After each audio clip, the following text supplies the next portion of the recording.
welcome everybody to the World Satsanga for June 2019, and this is the 29th of June.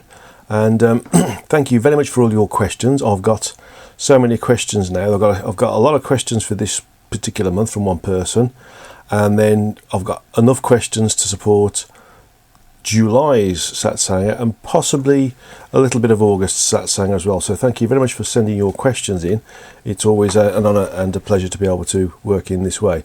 And again, thank Kevin Moore for helping us out in terms of broadcasting the Satsangas on his YouTube channel, More Talk and The More Show. It's a fantastic role that Kevin's playing across the world, and I'm really pleased that he's able to do the work he's doing as well. Do check out his YouTube channel and see what he's doing for everybody in terms of exposing the greater reality so that we can all learn from different angles, of course. Okay, so let's have a look at the agenda for today's Satsanga. It's we're going to look at sentience and sentient weight, which is mass or density, for the first 15 minutes, this short lecture. And then we're going to look over the questions that I've got, which are primarily for an individual this time. Looking at the time, we'll see whether we've got enough time to add in some of the other questions, but I don't think we will do, so we'll probably hold those in abeyance until July, which isn't too far away, to be honest. It's only a few weeks away, so we can work with that. And the end of Meet's meditation is a meditation to become more expansive. Okay, so the talk on sentience. Well, basically, what is sentience? Well, sentience is what we are. The origin is a being, and it created smaller versions of itself to experience, learn and evolve part of its structure, so it could basically progress in terms of its own evolution in different ways. So the source entities are entities, and as an entity created by a being, they have got sentience that has been naturally evolved, if you want to call it that. In this instance, the origin is a being because it naturally evolved through similar or same energies coalescing together and grouping together and creating sort of rudimentary intelligence, and then going through the further collective or collecting together of energies of similar or same type, increasing the intelligence, finding larger groups with this difference of these similar energies, increasing the intelligence, sacrificing individuality to create a bigger sort of being, and eventually going through into things like sort of self-awareness, consciousness, creativity, and finally creating sentience.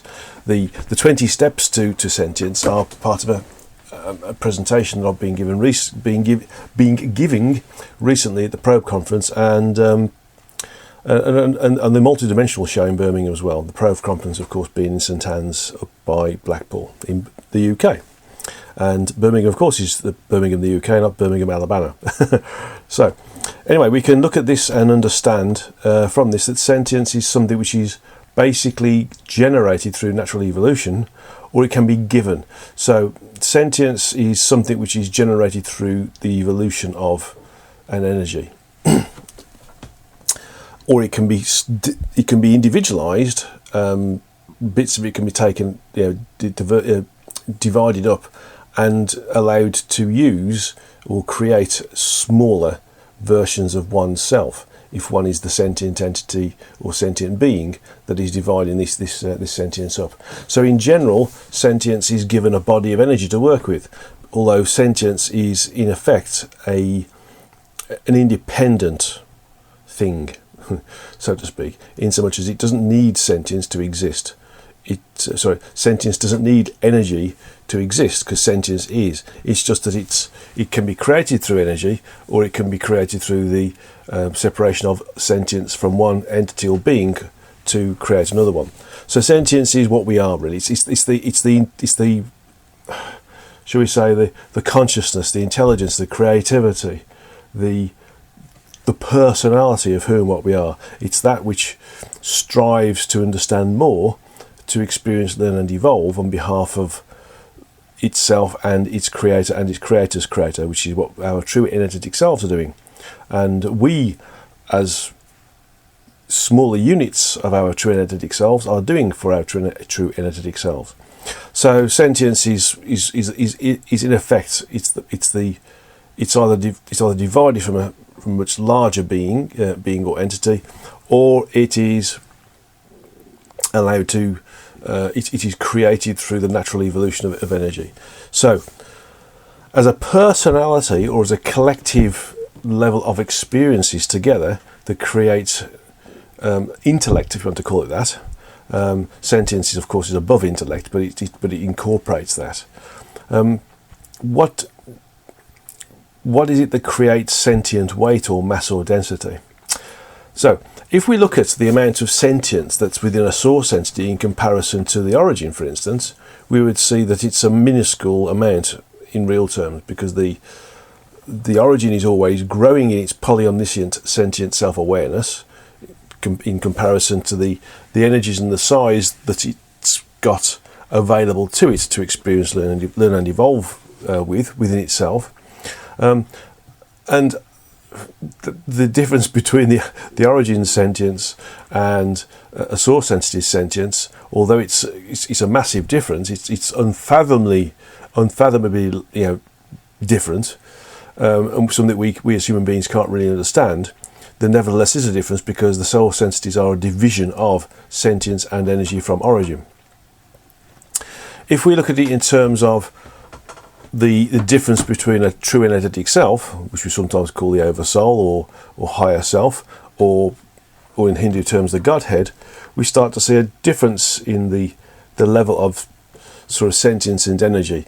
Not such a big difference as in the difference between the origin and the source entity, but nevertheless it is a big difference in terms of the difference in the sentient weight and energy associated with or individualized from a source entity, specifically our source entity 1, as I sometimes call it, to the true energetic selves that we are now. And again, the difference is so big that we can't possibly quantify it ourselves. However, when we start to get down to the difference between the sentience associated with a true energetic self and a smaller aspect of itself, a soul, or a true energetic self and a shard of an aspect, okay, then we start to another soul, a sort of sub-soul, if you want to call it that. Then we start to see a difference, and we can start to quantify it in terms of percentages rather than actual sort of mass or volume or weight, if you want to call it that, or density. So the difference in sentience associated with a smaller aspect of a true energetic self can be anything between 2.5% of that sentience and 30%. That depending upon whether, depends upon the choice of the true energetic self for a start off, in terms of how much sentience it does assign or associate to that particular aspect that it's projected out from itself to experience, learn and evolve in a, so shall we say, a parallel way to itself. But if the true energetic self projected all 12, shall we say, aspects that it can possibly project, then it could only be able to give 2.5% of its sentience to each of those aspects. That's because it needs to have 70% of its sentience within itself to continue to do its work.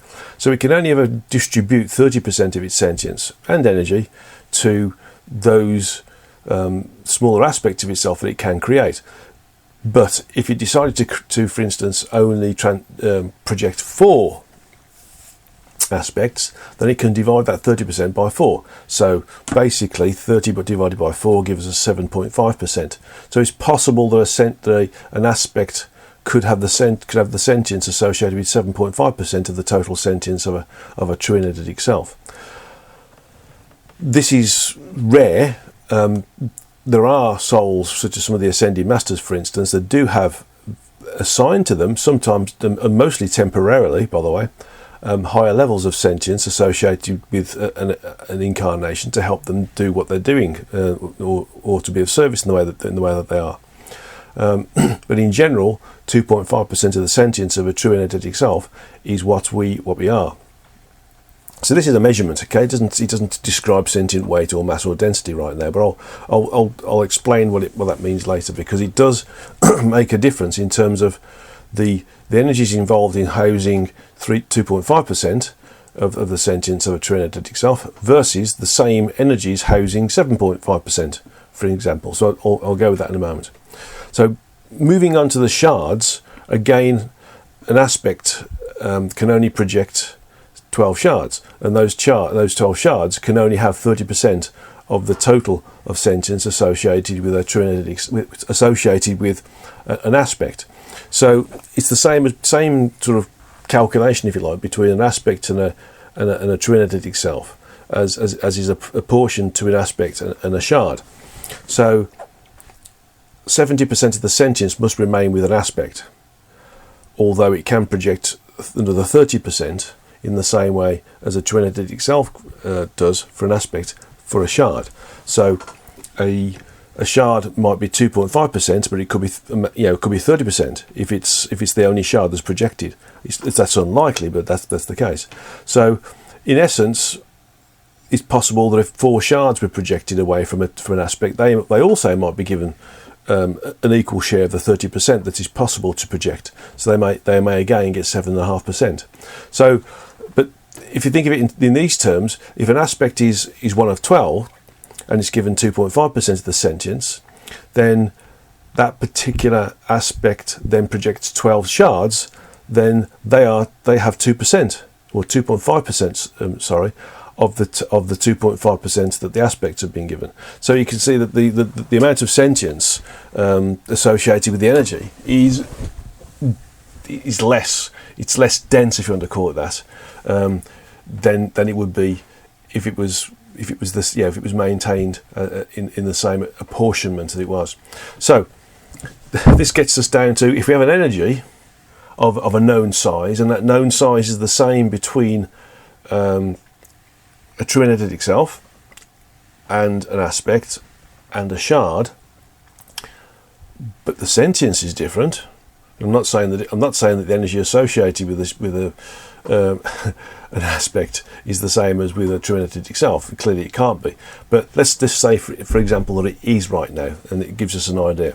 So what's the difference? Why would there be the same energy content, so to speak, between those three entities? A true energetic self, an aspect, and a shard, with different levels of sentience. Well, think of it in these terms. If you think about pressure, for example, pressure is a good way to think about it.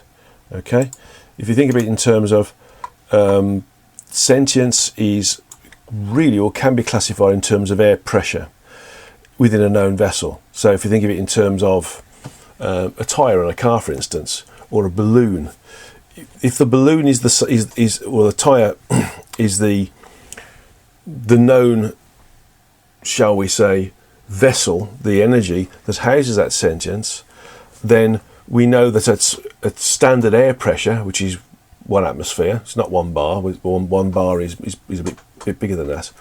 I think it's more like 1 point something bar, 1.01 bar or something. Somebody will tell me what the exact ratio is here, but it doesn't matter. It's not quite the same. It's fairly similar. Then we start to see that actually the sentience associated with, or the air pressure associated with a car tyre allows a certain amount of air to go in there. Okay, that air being the total volume of the tyre. If we increase the pressure, i.e., we want to put more air in there, then we have to increase the pressure to a point where the structure of the tyre will accept a higher pressure. So if we put, for instance, twice the amount of air in there, then we double the pressure, don't we? So we double the pressure, which means we've got twice the amount of air in the tyre of the same size. So we've got double the sentience. So, but the tyre, if you weighed the tyre before with just just full of air at standard air pressure, it would be one weight. If you weighed it when it had double the pressure in there, it would be another weight. So as we put more and more air in there, we increase the pressure 2, 3, 4, 5, 6, 7, 10 times, 30 times, for instance. We start to get an increase in the weight of the tyre because the amount of air is 30 times what it would have been. So this is the same with sentience. The amount of sentience held by an energy increases its density, if you want to call that, its density of sentience. Another way to explain density of sentience is considering memory, for instance, on a computer memory stick. If you have a memory stick that's capable of holding 1 megabyte, and this was probably true a long time ago. Some of you might remember floppy disks. Okay, but let's say that a memory stick is capable of holding 1 megabyte. It's the same size and shape. That is a level of memory, if you want to call it, or storage capacity. Then if you look at one that's available today, and you can get 128 gigabyte memory sticks, same size, but the memory capacity is massively bigger. Okay, it is 128,000 megabytes. So because there's 1,000 megabytes for a gigabyte, okay, so it's 128,000 megabytes. So you've got the same size of memory stick, physical size, but 128,000 times the storage capacity. So it's denser. It's denser, but or you could call it finer if you wanted to, and that finitude allows more information to be stored. And this is what sentient weight is, or not so much quality of sentience, but it's sentient weight. Quality of sentience is the amount of evolutionary content associated with that particular sentience. Okay, the progression associated with it, the experience, the learning, the understanding of the intellect, if you want to call it that. Whereas sentient weight is simply the amount of sentience associated with a particular energy. And it's the same as air pressure in a tyre, or it's the same as an increased level of memory capacity when comparing one particular memory stick compared to another. Okay, so I hope that helps. It's a pretty simple way to think about it, but it is particularly relevant in terms of the space or the area or volume of a particular energy and its capacity, its sentient capacity in terms of the amount of sentience that's assigned to it. Okay, well I hope that helps. Let's have a look at these questions now, because we're moving on quite quickly, and I've managed to really, I think, probably generate some food for thought in terms of sentience, and it might explain a few things in terms of some of the ways in which some people think, behave, and act these days. And if you think in terms of the backfill people having a different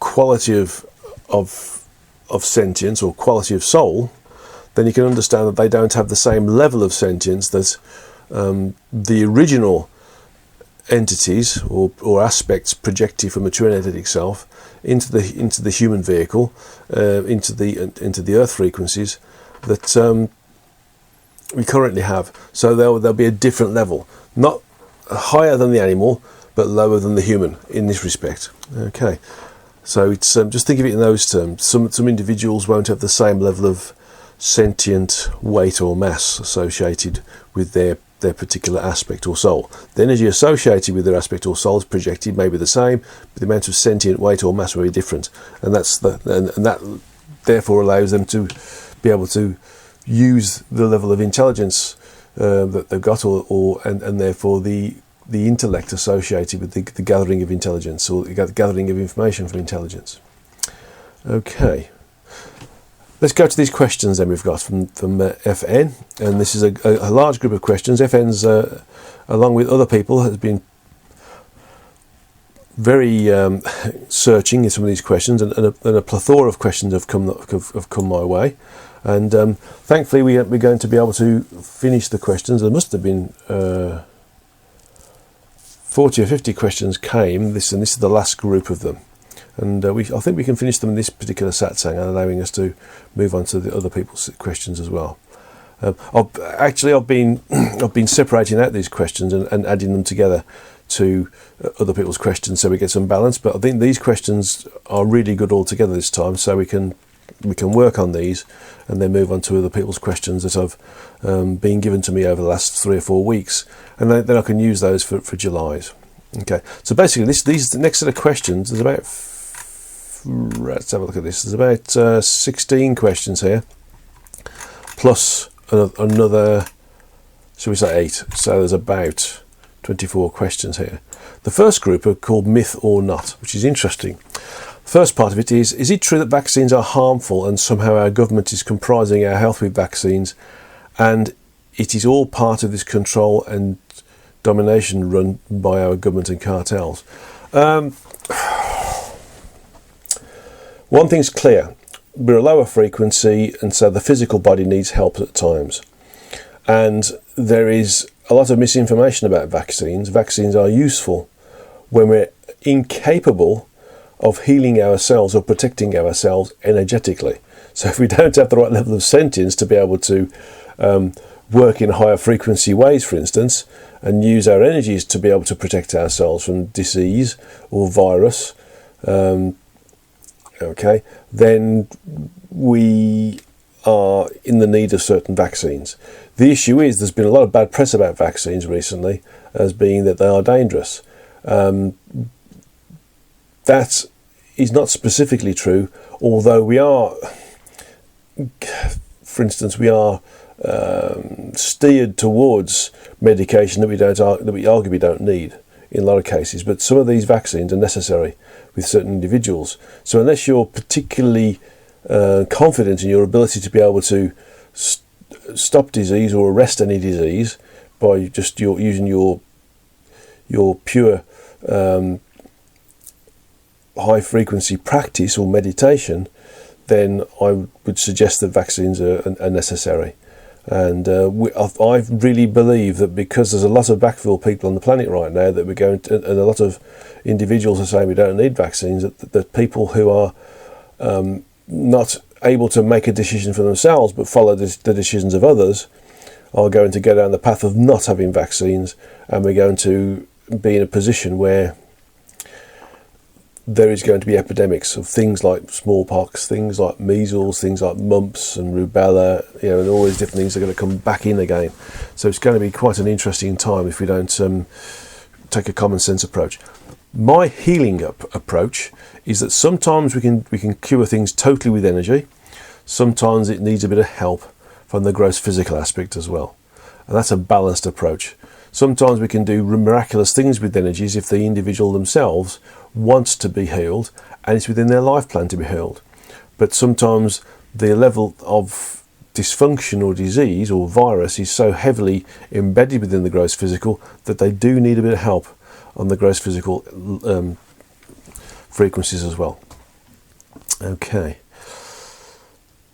Number 2, is it true that fluorine in toothpaste calcifies and adversely affects our pineal gland? Is it true fluoride is put in our toothpaste by governments or suggested by the lower third dimensions or frequencies to keep us from our spiritual growth? I use toothpaste, and sometimes it does have fluoride in it. A lot of what I use these days has got baking soda in. Fluoride has been put in the water, and it also was put in the water by governments, because it's supposed to help with the, shall we say, maintenance of the teeth in a passive way. And so it's been put there for a long time. It does create a level of calcifications. What it does do, fluoride is like it helps to rebuild any bone-based structures. Does it affect or block the pineal gland or get clogged in a pineal gland?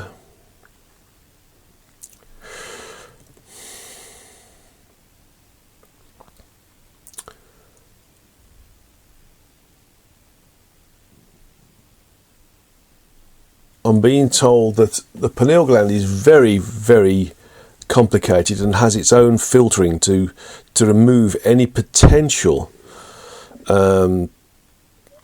shall we say blockages or calcifications as associated with fluorine intake to the physical. So it's got its own level, it's got its own immune system, if you want to call it that, to help stop things, physical things, from stopping its functionality. Okay. So it's not designed to fit. So it's not being specifically created to stop our spiritual growth. The original intention behind it was actually to help our teeth, stop our teeth going rotten. And basically, I think those countries that don't use fluoride, you can tell the difference in the quality of people's teeth versus those that do.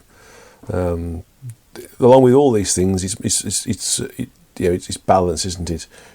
If you feel you're having too much fluoride, then don't use it. Use something else for a moment until you feel that your teeth need a little bit of a helping hand.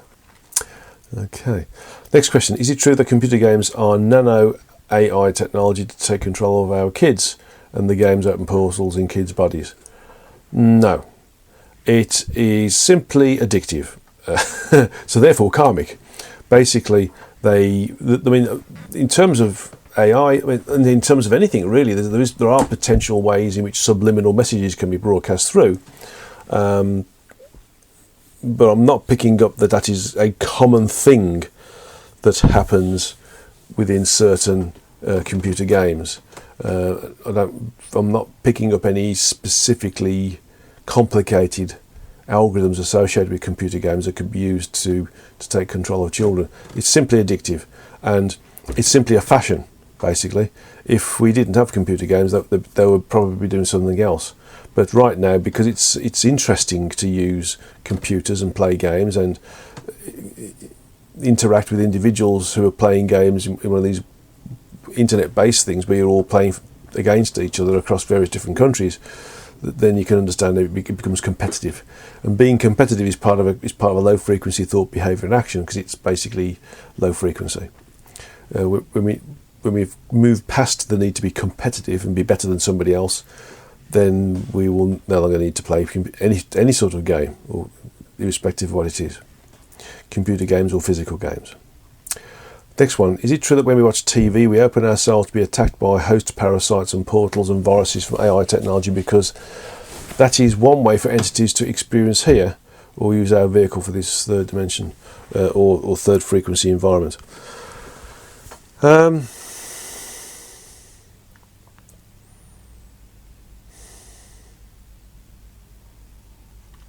I'm picking up there was certainly a possibility of a small chance of a, shall we say, a doorway or a keyhole to be created with the old cathode ray tube technology, because there was magnetic resonance involved, and that is one of the ways we can create a locally high frequency. So the other technologies such as OLED technologies, organic LED, and prior to that liquid crystal displays, didn't have the same type of magnetic technology. So as we've moved into a more energy efficient but nevertheless more complicated method of displaying things, and looking at television and seeing our smartphones and computers, etc., the ability for entities to use those has been reduced basically. So it was all to do with the magnetic effect and the magnets that we use to control the electron guns on the old cathode ray tube televisions. Okay, next question. What is my take that other higher frequency beings created portals in our bodies? Is the concept of portals true? How do they create portals? Is it by a consent, or how do we get rid of them? Well, basically, we do allow walk-ins at times for other individual aspects or souls to experience what we're experiencing in a passive way, and that means that they don't animate the body. Sometimes there is communication between these souls, and that can be classified as schizophrenia and all sorts of other psychological issues. But that can be cured, because once a healer understands this, they can reapportion the priority associated with the command and control of the physical form, and also they can shut them down in terms of their ability to communicate with the aspect that's animating the body right now. But in terms of portals, once an aspect or soul is occupying a gross physical body, or is incarnate, the only way that any entity can come into it is if they break through the natural protection that the human aura or the human energy field gives, which is a byproduct of the generation of energies and pulling of energies in through the chakras. So, and that needs then the aspect to be not paying attention. So we do get limited levels of connectivity with astral entities, and they can create a symbiotic relationship between the incarnate aspect, giving them feelings of grandeur or feelings of being bigger or more powerful, or giving them the ability to coerce individuals in the. So they can basically create a condition where there's a symbiotic relationship where they share energy, and the host being the human being, which gives energy to the astral entity to get various feelings of power. But generally an entity can't really move in unless it's invited in, which is something that we need to understand there. My personal feelings are that in real terms an entity, we don't have a portal within us, basically, although there are individuals who can create portals if they put their mind to it. Okay, next question, 6. What is my thought about the angelic Reiki? It is said that we access angels to assist us by coming into our aura and assist us in healing.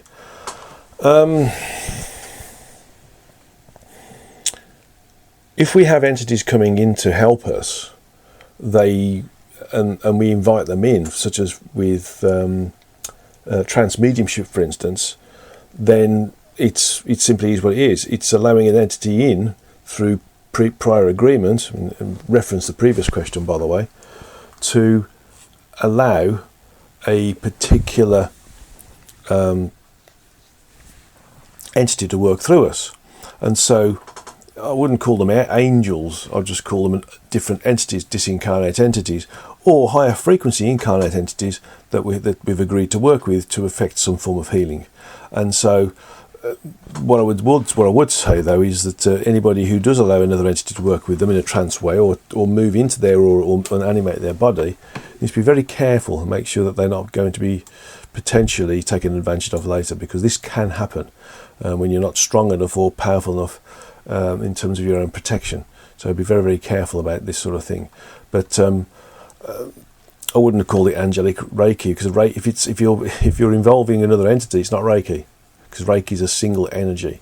So it's simply using, or one way of using psychic surgeons, you want to call it that. That's what they call it sometimes, when you invite other entities in to work with you or through you to effect healing. Next question is, when I do healing, I normally say I call on archangels, angels, ascended masters, galactic healers of 100% pure light above the 14th dimensional frequency to come into my aura and assist me with this healing. Since archangels and angels come from a religious belief, it seems nonsense to say all that, especially when you did not grow up with these concepts. When we say that the energy level, what energy level do we access? Is it the 5th frequency, or in the 3rd dimension, or 5th dimension? I do feel energy when I call and ask them to enter into my aura. Is it myself creating an illusion, or are the galactic entities or beings coming into our systems? Can I explain that? The words that you're using are sort of creating a protective barrier within yourself, so you only attract the entities or beings that are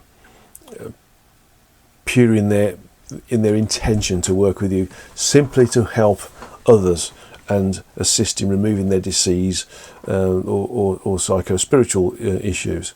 So it's, if you want to call it that, it's a way of protecting yourselves. It's a way of ensuring that you're protected. You can use all sorts of different words. I don't bother, because I know that I'm okay. I know that I can work with anything that's there if I need to.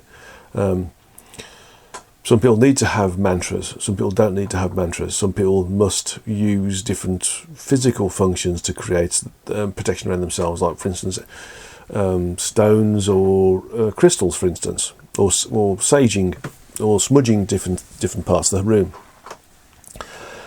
Really, it doesn't matter as long as you feel that it works for you and it creates a safe environment for you.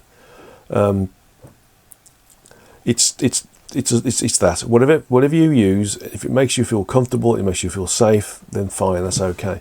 But really, we have to think beyond the religious context, and just you can use that. You can say that you are protected, and that you are impervious to entities or beings who would use the opportunity to work with you for detrimental reasons. Okay, just think of it in those sort of terms. Next question is, well, basically it said there, what would you suggest to say before healings in place of what I currently say? How could we access the highest vibration in a given time for healings? I would just say, ask Source to work through you, and the energies of Source and the purity of Source, and that would be good enough. And then you know that you've got the right energies there. If you're being a little bit nebulous in who you ask, or you're just generally asking, then you could attract the attention of any particular entity or astral entity who's taking the opportunity to link in with you and work with you. Although they can work with you initially and then start to take your energy later, using our egos usually to confuse us into thinking that we're doing a good job. We're basically, all they're doing is taking our energy from us. So what I would say there is just focus on Source, focus on gaining pure connectivity with Source, and let Source do the work. And it doesn't specifically need to animate your body, although you might be guided or be given visualizations as to what you could do, for example, to be able to affect a good healing, but being a passive individual and asking a higher being, the Source, or a higher, I should say a higher entity, the Source, because the Source entity is an entity, not a being, to be able to work through you. Okay, well I hope that helps. Next question is it true that smudging or the use of sage gets rid of evil spirits or entities that cannot digest our energy and attach to our body for energy sources? If yes, why is that? If not, what are the benefits of saging using frankincense oil for clearing? What are we clearing then? Is it the correlation of these essential oils and scents with green prana?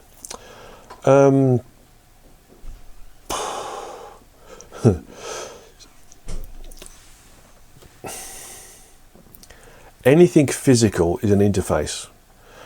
If you're using sage to smudge a room, or using crystals in various different corners of a room to disperse so-called low-frequency energy, or protect yourself from low-frequency entities, then you're using the crystals or the sage as an interface between you and your intention. Just sit down, use your intention to be clean and clear, and the room that you're working in is clean and clear, and that'll be good. And that's good enough, really.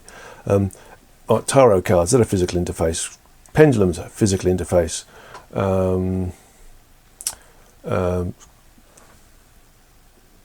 Anything else, such as oils, such as balms, such as incense, they're all physical interfaces that we sometimes lean on to assist us in our ability to link in with the higher frequencies associated with the multiverse and its environment, or Source and its multiverse, to be able to affect a better healing process and have a clean environment to do it. Okay, that's the way to think about it. Another way to do it is to use the psychic shield that's on my website, and you can project it around your house or your room and make that particular location clear as well. That's another way of doing it, which is quite a robust way. But having the intention to have the room clear and clear is usually good enough. If you've got the confidence in doing that, that's fine. Next question. How much truth is in some of the Chinese way of thinking that if you're not a good person, you can reincarnate as an animal or as a poor person or disabled?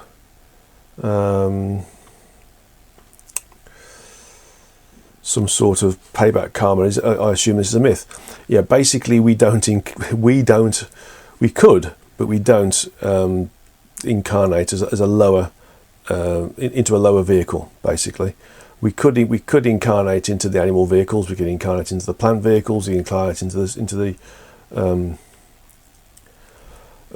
mineral vehicles, basically, but we don't, because we don't gain anything from it.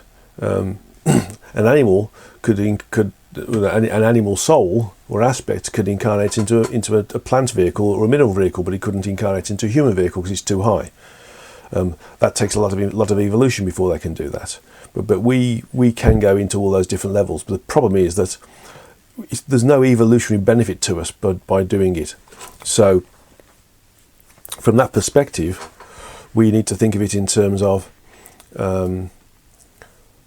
we are a very powerful, very highly sentient entity, even though we're smaller aspects of our twin energetic selves, and there is no benefit to us, evolutionary benefit to us, going into a lower body, so to speak, or a vehicle that doesn't give us the same advantage for evolving, so to speak. So this is basically a way of controlling people. This thing about if you're not a good person, you'll become an animal, you become an ant or a cockerel. It's complete nonsense. Basically, it's a way of controlling people. Next question: is it a myth that mirrors are portals? Yes, mirrors are simply a reflection of frequency, which is in the visible range, light. That's as simple as that. Having said that, anything can become a portal if you assign the right energies to it, and you're powerful enough to do that. So that's another thing to think about. What is the benefit of one chanting for 8 times? What's the significance of the number 108?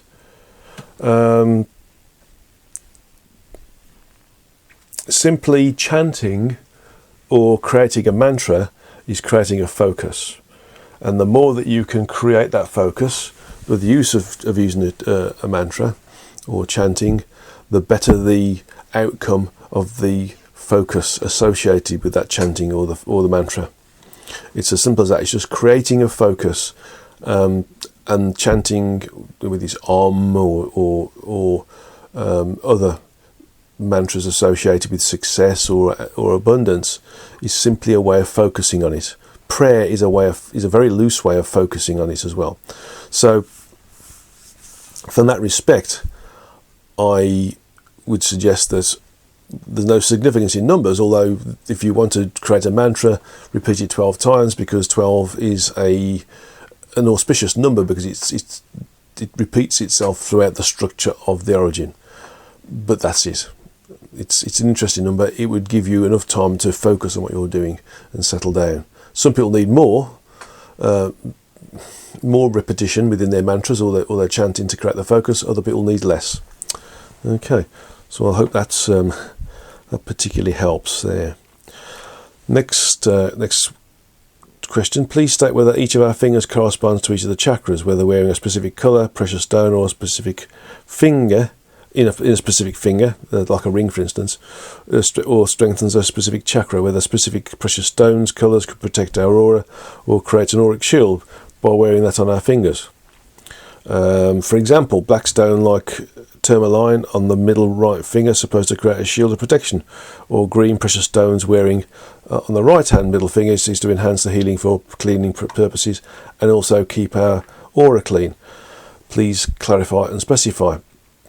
Basically, if it's a physical focus, it's a personal authority that we give ourselves to allow ourselves to be able to do this stuff. Anything that is physical is really a crutch. It's something that we use to say, oh, I've got this on, I'm now clean. Oh, I've got this on, I'm now able to do meditation. Oh, I've got this on, I can do healing, for instance. It's simply a physical interface to give ourselves permission to be able to do something. We don't need it. Simple as that. So a lot of this stuff about, do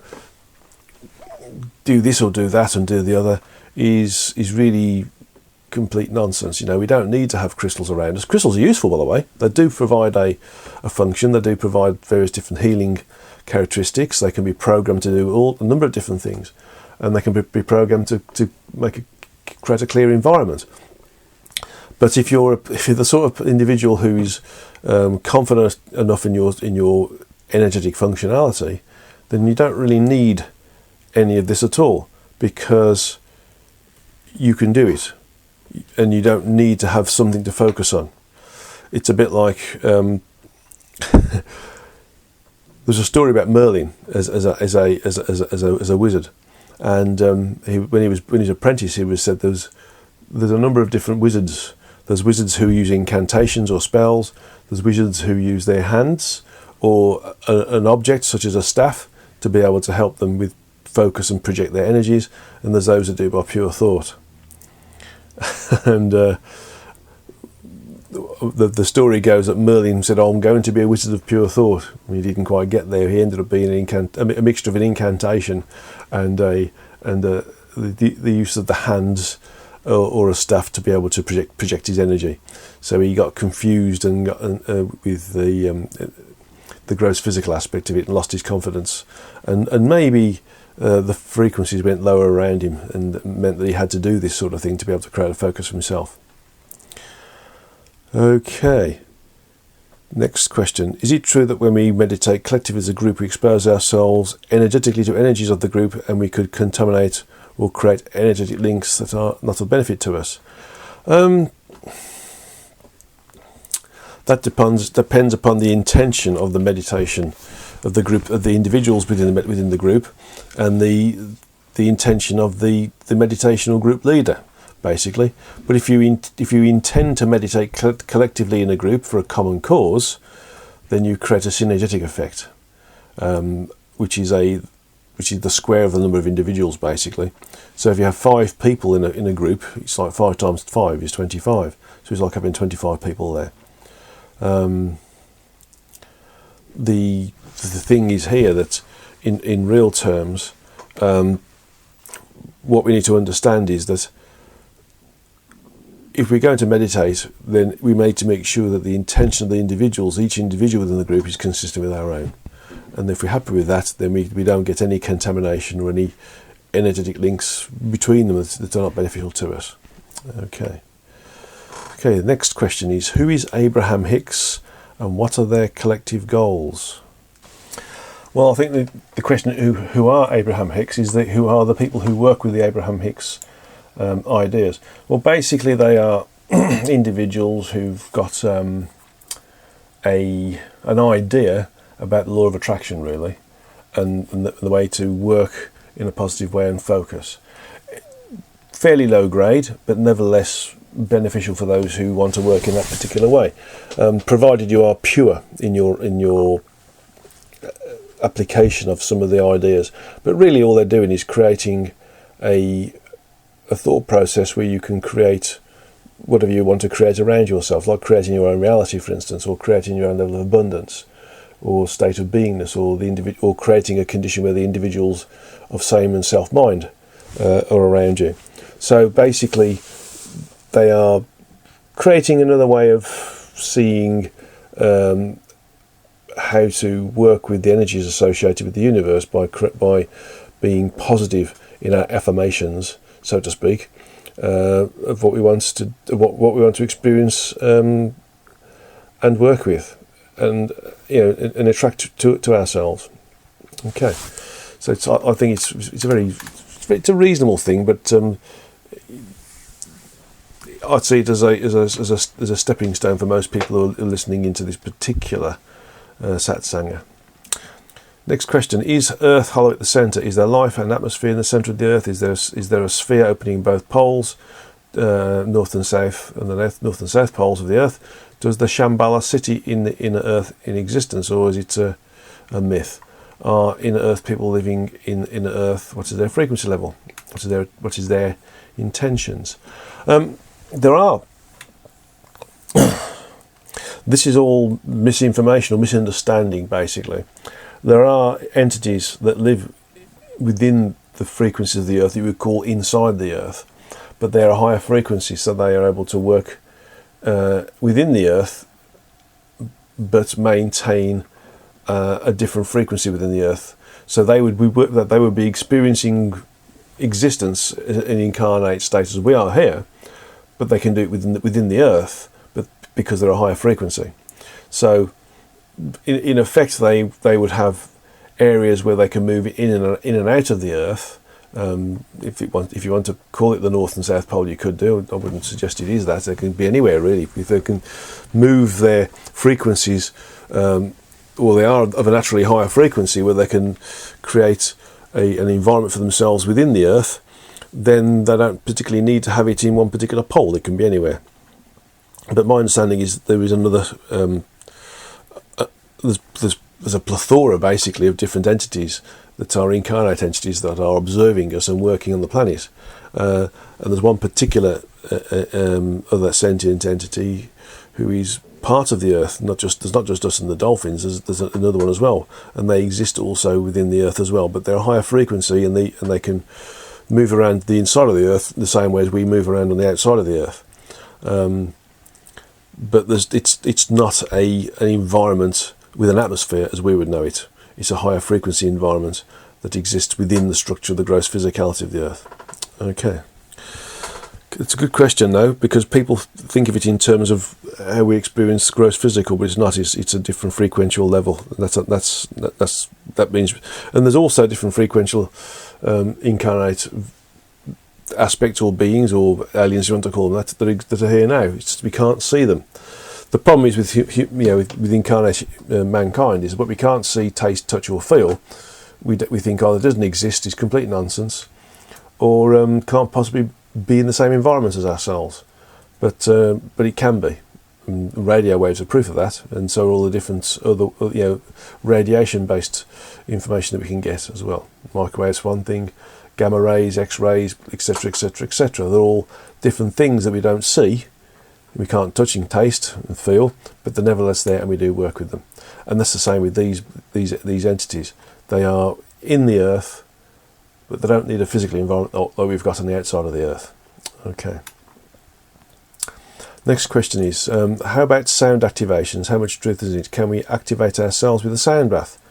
And what and how can we activate? What sound bath and sound instrument would you recommend to assist us in getting more connected in activating or linking our RNA with our DNA? Sound is frequency. It is gross physical frequency. So you're not going to do an awful lot with sound that you can hear. If you've got sound that you can't hear, then it would assist in raising the gross physical frequencies a little bit. But you're better off doing something like opening your chakras to raise your frequencies. And in terms of linking our RNA with our DNA, that's a function of the human form and the energetic templates that create the gross physical aspects of the human form. Trying to manipulate those, other than for therapeutic means, and by somebody who knows what they're doing, would be detrimental. So I wouldn't suggest we particularly do that. So I would think about that. If you try to manipulate your RNA and how it interacts with DNA, you might start to create all sorts of problems like tumours and those sorts of things in the body. But in terms of sound activation, chant Om more than once, more than 10 times, more than 12 times, continuously in a dedicated way for a couple of hours. That'll raise your frequencies. That's the best form of sound activation if you want to. Okay, there's another question here from a previous Satsanga. This is from the January the 2018 Satsanga. I said that microwaves are holistic. And the question is, I understand or understood microwave technology is harmful for our body, but what do you mean by calling it holistic? And what is your take on the use of microwaves? Microwaves are very focused frequencies that have the capability of cutting through things, basically, if we use them properly. But they've got a lot more uses to them than standard frequency that we use for radio technology, for instance. So by calling it holistic, it's got a more the only way to call it is it's more three-dimensional than radio waves. If radio waves are two-dimensional, that means two-dimensional as a metric, not as an item of structure in the multiverse, i.e. length and width, then microwaves would be length, width and height. Now clearly analog radio waves are broadcast in a spherical way, or a way that is consistent with the transmitter, but microwaves are, although the transmission is spherical, the way that they can be used is two-dimensional, so to speak, in terms of height and width. Although when you start to use them and rotate the start point, for instance, with things like manipulating and multiplexing the information on radio waves by changing the angle of phase, for instance, then it becomes something different. But microwaves are holistic because there's much more we can do with them. Consider them as being three-dimensional within the sphere of projection of that information, but they're also very directional as well. So they're directional in so much as when you project them, they project themselves like a tube, so to speak, when they're moved. They are more three-dimensional as a metric, not as a piece of structure associated with the multiverse. So I hope that's useful. In terms of using them as a communication medium, they're very directional. So although they're three-dimensional in terms of their structure, in terms of their structure as a metric, they're not. They're very directional. Okay. Next question, Satsanga August 2018 follow-up questions. So next set of questions, 7 questions, and we can go into the meditation. Okay, next one. How do we change RNA to be more linked or connected with our energetic template for DNA to work better in our physical incarnate vehicle? How do we change or upgrade our RNA to interact better energetically? How do we change or modify the way RNA interacts physically so we can be more connected and less in the gross physical? We don't use RNA. Simply, we connect more with the energetic by using our sentience, by concentrating, by meditating, by focusing, by doing the traversing of frequencies work, by doing Kriya Yoga, etc. These sorts of different things, by chanting Om and raising our frequencies this way. We do it by these means. The effect in the RNA is really just working on the gross physical. Because RNA, although it has functions in the spiritual physical, it is there to act as an interface between the spiritual physical and the gross physical, in terms of it controls or programs DNA, and then acts physically as a medium for the DNA to broadcast what the DNA's program is, which is given to the DNA via the RNA spiritually or energetically from the energy templates to various different cell proteins to allow the cells to become what they are. And then that is fed back via the RNA to the DNA, and then from the physical aspect of RNA, and then the DNA then tells that to the RNA is like a checksum type of thing, like a check to make sure it's all happened properly, and then that goes back to the energetic template. So to be more connected, it's more of a connection of sentience rather than a connection of the physical body. So work on things like Kriya Yoga, the traversing the frequencies work, opening your chakras to raise your frequencies. You'll become more connected that way. So work on raising your frequencies through meditation rather than trying to do it physically, and that's the way forwards. Second question again. So this is probably the 16th, 17th, actually the 18th, actually the 19th question. How could we have one gross physical chakra instead of 3 gross physical chakras? That's a function of the individual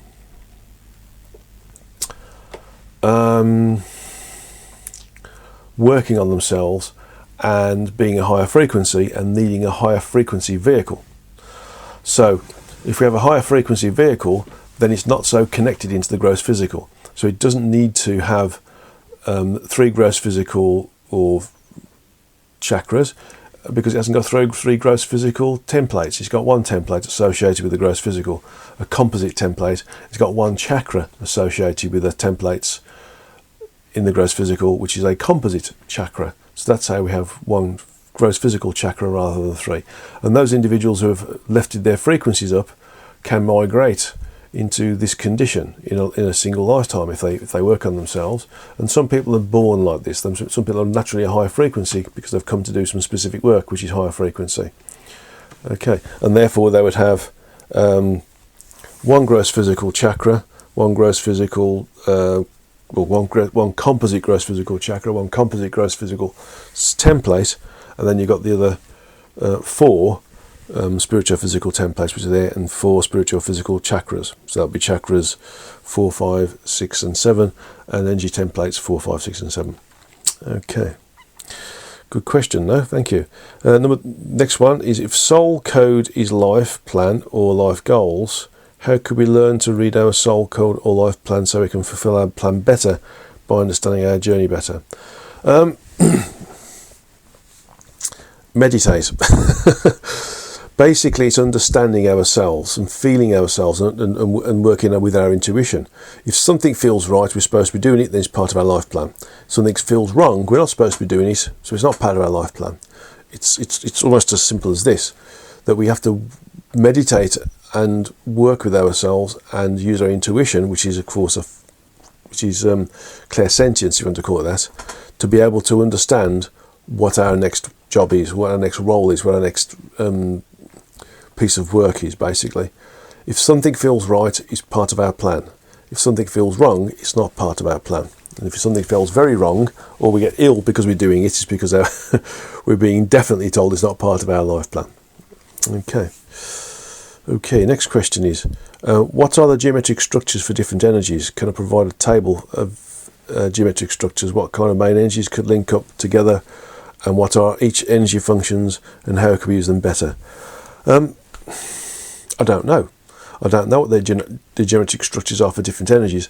There was I believe in Beyond the Source 2, there was a description there, a loose description of certain things associated with frequencies and what they could do, and different sacred geometry. But it wasn't like this this shape can do this shape with this material could do that. Maybe it's a question I'll ask in Beyond the Origin. I'll have to make a mental note of this, because it's not something I've focused on, or probably could focus on straight away, because I see that would be quite a big chunk of work as it is. Let me just make a mental note of that and put it into the list of things I've got to discuss in Beyond the Origin. So, geometric structures for different energies, and a table of those geometric structures and what they'll do, and what energies that could link together. Okay, but look at Beyond the Source 2, I think you might find some stuff in there. Next question is, you said we do not have implants, but we have energetic links with other individuals that have cohesiveness. How do we get rid of cohesive energetic links or karmic links? How do we detect them? How could we remove these links to get to our personal power back? Is there any specific chant or command or revocation or removal, I should say, of the contract that we can use to remove them? I'll tell you what, let's use that in the next meditation for July, because it's actually a function of the book I'm writing now about healing, where removing of links between individuals, either ourselves in past lives as a past life link, other individuals as karmic links, and ourselves in karmic links in past lives, and with other individuals that aren't karmic. So that's in the book I'm working on there for healing, and I think it would be a good meditation to remove these links in July. So let's do that then. Let's use that for the basis of the meditation in July. Removing links with other individuals. Well, good question, and not one for this particular set of questions. It's actually quite a lot of work involved with this. Okay. So number 6, or number 6 on this list from the Satsanga that was in August 2018. The next one: how could we have karmic energetic links that act like implants? When you said karma is an attraction to low frequency thoughts, behaviours, actions, and stimulus or sensations of certain behaviour. It seems like we're saying we have karmic links. It connects us to another entity by way of our prior actions, and this is not aligned with what I understood of my definition of karma. Karma is anything that attaches us to the gross physical frequencies of the multiversal environment. And it doesn't need to be specifically thoughts, behaviours and actions. That's the thing that most people forget. Karmic links are things where we have, for instance, a detrimental action against one individual that we've given to that individual, that to neutralise it, we need to have the similar thing given back to us. For instance, if I betray somebody in one life, then I would need to be betrayed in another life by that person. That's a karmic link. So karma is really, it's a really difficult thing for people to understand. Some people only understand it in terms of cause and effect in that way that I've just described. Some people think about it in terms of it's a link to the gross physical, but it's anything that can link us. We can even have a karmic link with ourselves. So it's quite a complicated thing. I would suggest that the Avoiding Karma book is reread in this particular instance, because that will go through a lot of different ways in which you can remove karma or avoid karma in this particular life. But karmic links with other individuals are usually to do with cause and effect. Karmic links with ourselves are usually to do with issues with past life experiences. Okay. And also karmic links with ourselves can be how we interact with others in certain conditions or in certain environments, or for instance if we have any phobias or fetishes, those sorts of things we need to work with, or addictions, for instance, that can be a karmic link. But again, certain behaviour also creates karma as well. Okay, so I hope that explains that little bit there. Again, there's a bit of this in the book I'm writing on in terms of healing, how to remove links as well. So that could be considered to be the possibility for adding into this meditation we do next week, because you can remove links with people, whether it's karmic or not, or you can focus on the karmic aspects as well and remove them. But in general, that particular removal of a link is the same process whether it's karmic or not. Okay. And the last question, what is the mechanics to move from one event space to another? Well, it's simply using the intention. We move from one event space to another when we have a choice. We have a choice to do this or that. Go one way rather than another way. Buy this or not buy it. Maybe we have two choices, maybe we have three choices, maybe we have four choices. This is something that we have to work with and basically think about. In terms of consciously moving from one event space to another, that's a real high function, and I would suggest that only extremely evolved individuals can do, and know that they're in that event space. But consider this, we have moved into an event space we shouldn't be in collectively. Think about it. With all the nonsense that's happening around the world right now, we're not in the same event space we were. We're experiencing, and we've all collectively chosen to experience this, an alternative group or global event space, to experience something that is quite clearly happening with no apparent control of ourselves. We can all see that what was happening is wrong, but we can't change it. And that's because we've moved from one event space to another. So if we all have the intention to move from one particular, shall we say, knowledge system or desire system to another, we'll do it. And we've actually done that. And the function of inflational triangulation has pulled a lot of other individuals, us, into it as well. And there are some individuals who've moved into it who are there to say, actually, this isn't the reality we're supposed to be in, and to work within it, but not be part of it, whereas others are immersed in it as well. So it's moving from one event space to another is simply by using your intention to change your reality, so to speak. Although do note that realities aren't event space, they are parallel environments. We can have realities within an event space. Okay, but it's all about changing. So you can meditate on this and change your environment and change the things that happen around you. And that allows you to move from one event space to another, because you're using the intention to change your environment, your reality, so to speak. Okay, that's one way of doing it. Okay, so let's have a look at the meditation, which is to become more expansive. Lots of questions there. Thank you for all those questions from FN over the months, and thank other people who've got their questions as well lined up for July. There's a lot of questions lined up for July, and they're very diverse and searching. So thank you very much. So, meditation on being expansive. So let's close our eyes, sit in our straight backed chair, if we're fortunate to have a straight backed chair, or sit in a cross-legged position.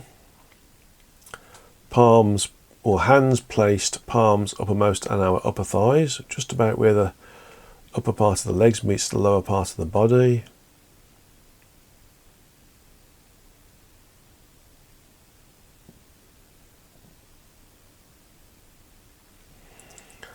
And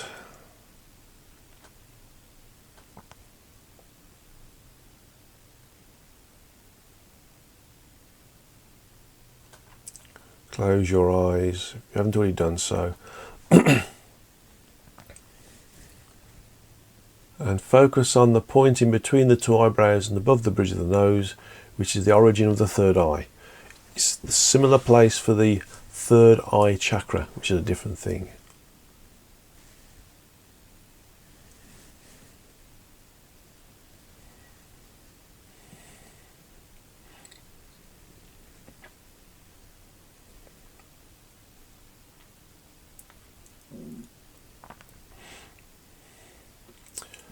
I want you to just very simply move your focus of your attention away from this area of the third eye,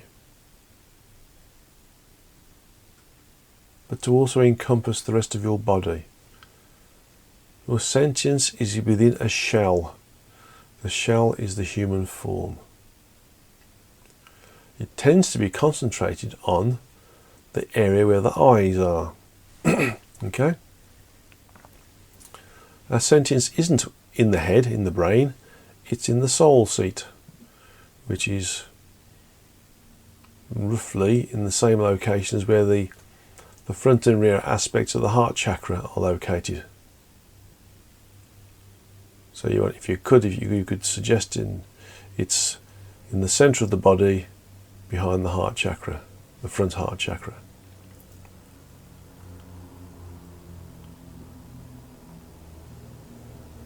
So that's where our sentience is. It's just that we think it's in our head because we see through our eyes that it's in our head. If our eyes were in our stomach, we would think that our sentience or our intelligence or that which we are is in the stomach and not in the brain. Okay.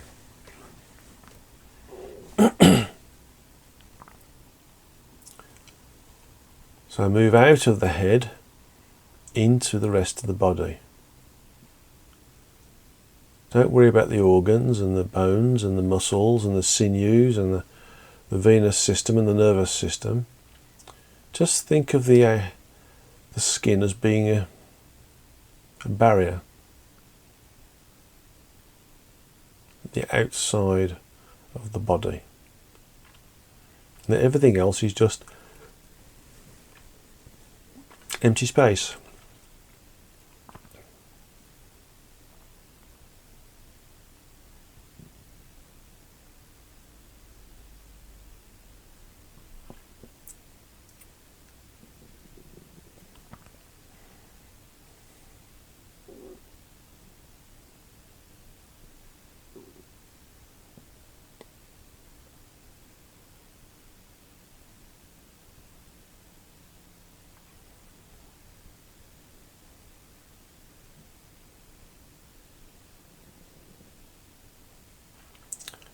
So feel your sentience move away from the head and fill the whole body. You've now expanded away from the head into the rest of your human form. So if you change your focus, for instance your right foot's big toe, you will be inside your right hand foot's big toe. You change your focus to the left hand middle finger, the tip of the left hand middle finger, your sentience is in the tip of the left hand middle finger.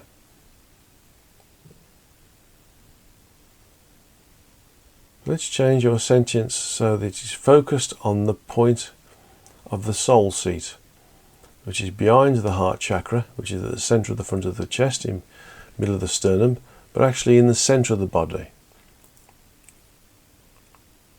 at the point where the front and rear aspects of the heart chakra join together.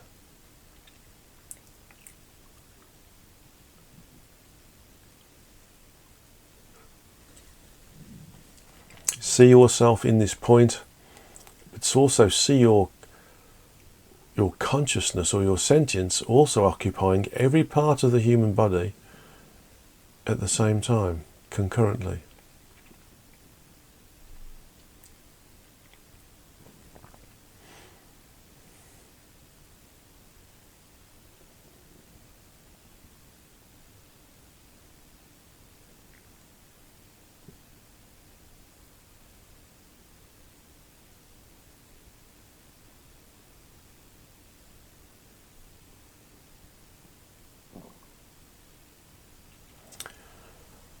Now, just as you've moved your consciousness or your sentience, the focus of your sentience away from the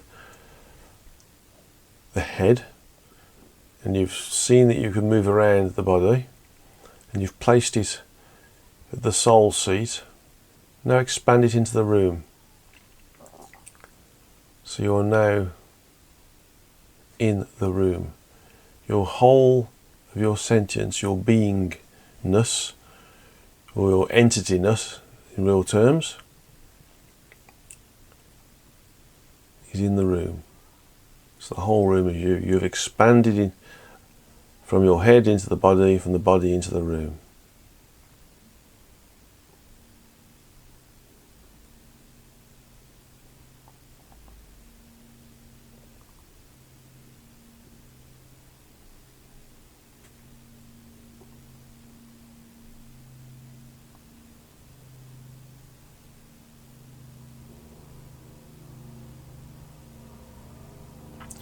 Now let's expand that sentience into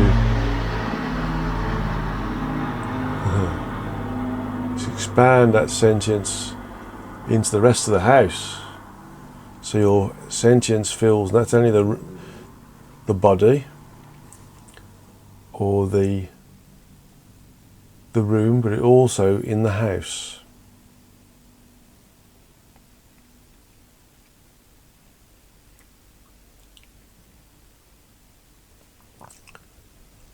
So the whole house is you. You've expanded your sentience into the house.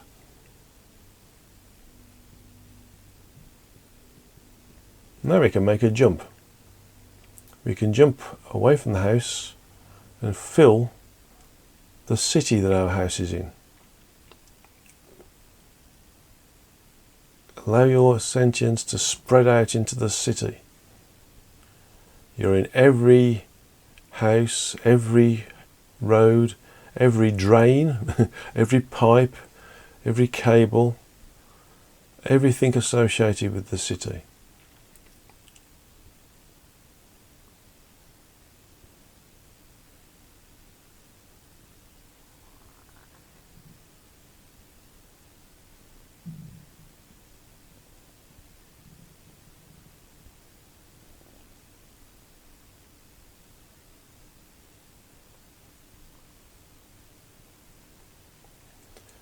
So you fill the whole city.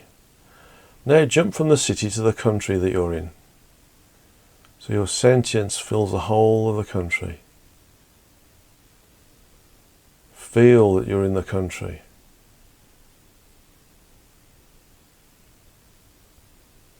Everything that you are is the country.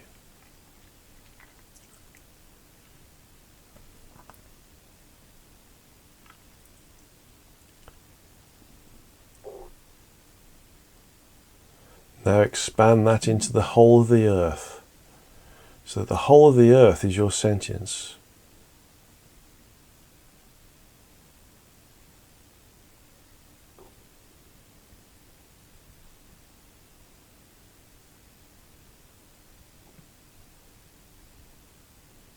You are occupying all of the volume of the earth with your sentience.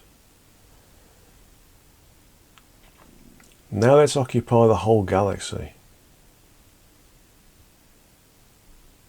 Just use your intention to occupy the whole galaxy.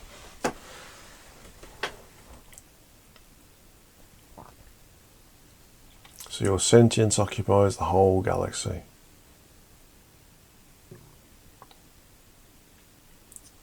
What do you experience? What do you see in your mind's eye?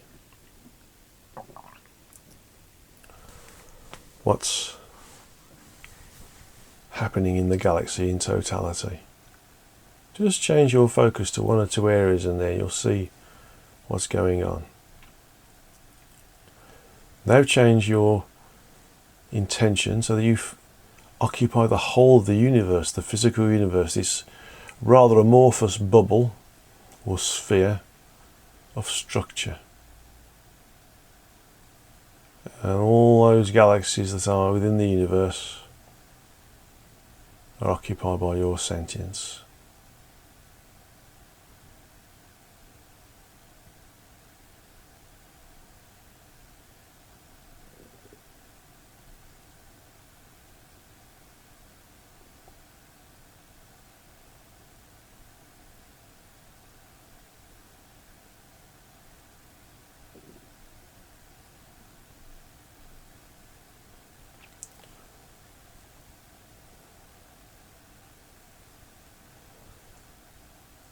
We'll just leave it at this particular universe at the moment.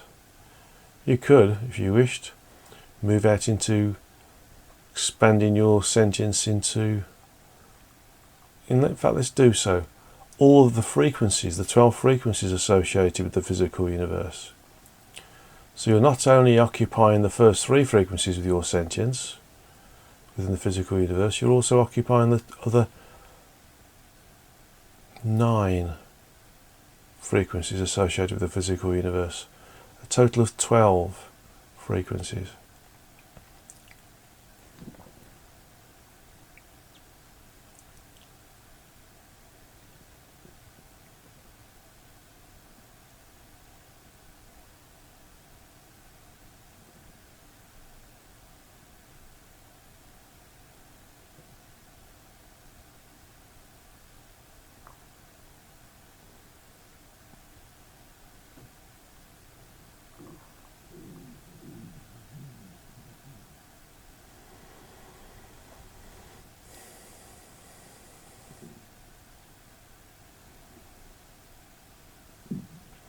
So you've expanded yourself from the little location within your head to the rest of the body, to the room in your house, to the city that your house is in, to the country that your city is in, to the earth, to the galaxy that you're in, to the universe, and then the universe with all its frequencies.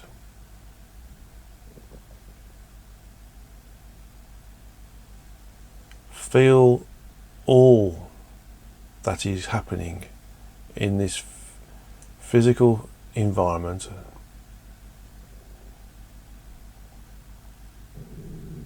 in its concurrent way.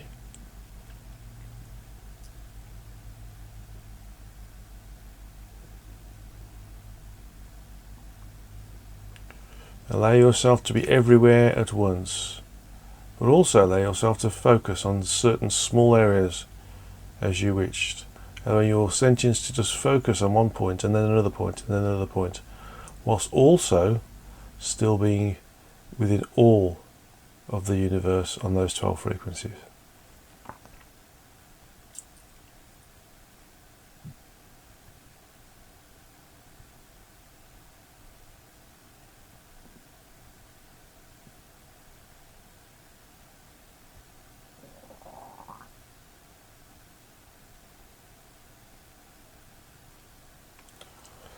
Okay, so withdraw now your expansiveness and start to bring it back into your human form. So you move it away from those 12 frequencies just into the 3 frequencies of the physical universe. Notice how you feel smaller.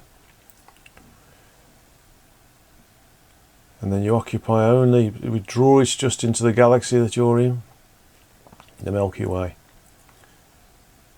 Then withdraw it just into the planet that you're in. Then withdraw it just into the country that your house is in. Then withdraw it into the city that your house is in. Then withdraw it into the house itself. Then withdraw it into the room that you're sitting in meditation now in this house. Then withdraw it into the body, this shell that your sentience is occupying. Then finally you can reposition it in your head if you wish. Slowly come back into the room, knowing that you can use this process again to become expansive, and allow this expansiveness to give you information. You can ask questions whilst in this state of expansiveness. High frequency questions get high frequency answers. So there we are. If you come back into the room, just come back in slowly, open your eyes, take a drink of water to help ground you. And I'll thank you very much for listening to this Satsanga in June, okay, the 29th of June 2019, in conjunction with Kevin Moore and The Moore Show. And I thank you again for all listening into it and taking part in the meditations and asking your questions. And thank you again. If you do ask any more questions between now and July, they'll be put into August's Satsanga. So just be aware that there may be a month's delay. I've now got a lot of questions which I can do for July's Satsanga. So thank you very much for joining in. Thank you for listening. And namaste to you all. And God's love to you all.